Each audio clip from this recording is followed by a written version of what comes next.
Hi, I'm Dave Cochran from IXRM.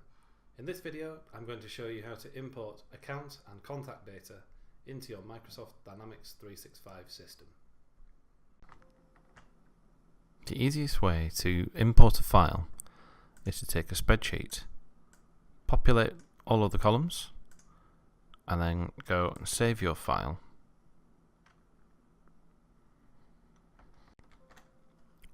When you save your file, make sure that you select XML Spreadsheet 2003.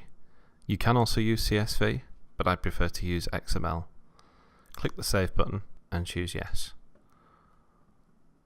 When that's saved, you can close your file and start the import process within Dynamics 365. Within the system, click the drop down next to Sales, go into Settings, Data Management, and select Imports.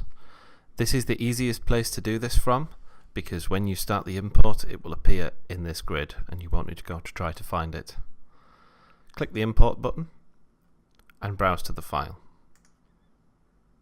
Mine is the XML file, make sure you choose this one. Click Open. You can also drag the file onto here from your file browser if you wish.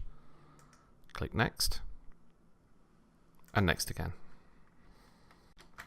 The next screen allows you to use predefined data maps if you want to. I'm going to use the contact and account data one because I can create contacts and accounts from one single import. In fact, if you hover over this data map, it will tell you how this works.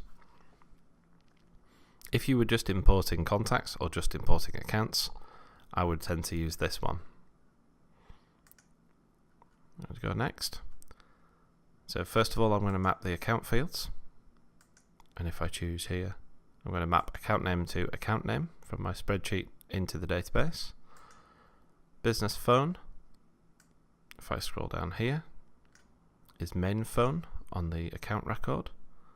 Contact phone belongs to a contact, so I'm going to ignore it for account, as with this one, and this one. If I then go to the contact fields, now I've finished everything for account, I can see that last name is already mapped because the two names match. Account name, I'm going to scroll down, I'm going to use company name. I know that the entry that will be coming into the system is definitely an account, so if I select this, if the account name is already in existence, the contact being imported will link. If not, it will be created. Business phone has already mapped itself. Contact phone number, I'm going to bring it into the company phone number field. Email address is already mapped, and first name is already mapped. At this point I click Next,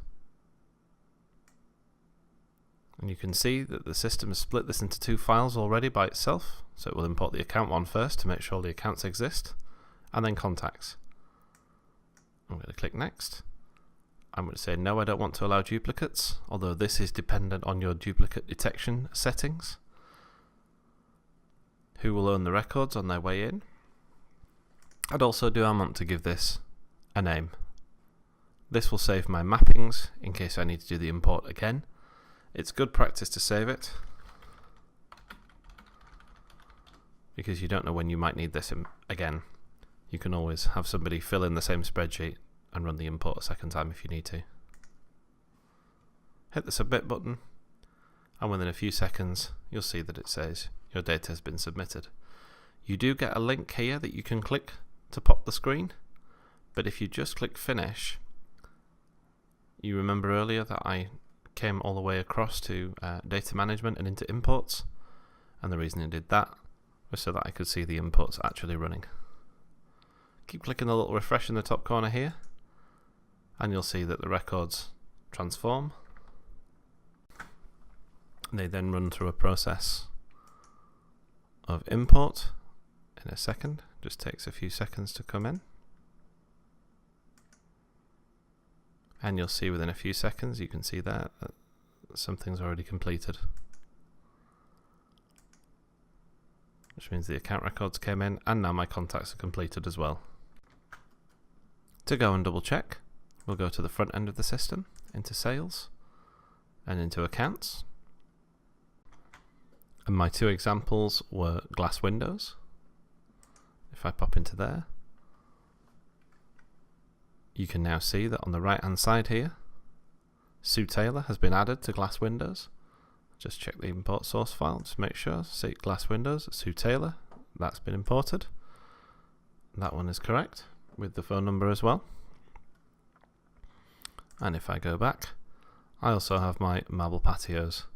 I'll just bring the source file back again, and you can see marble patios, Jane Roberts, and the telephone numbers and her email address. And you can see marble patios with the phone number. Open this record, and we can see clearly from here, email address and phone number has been brought through as well.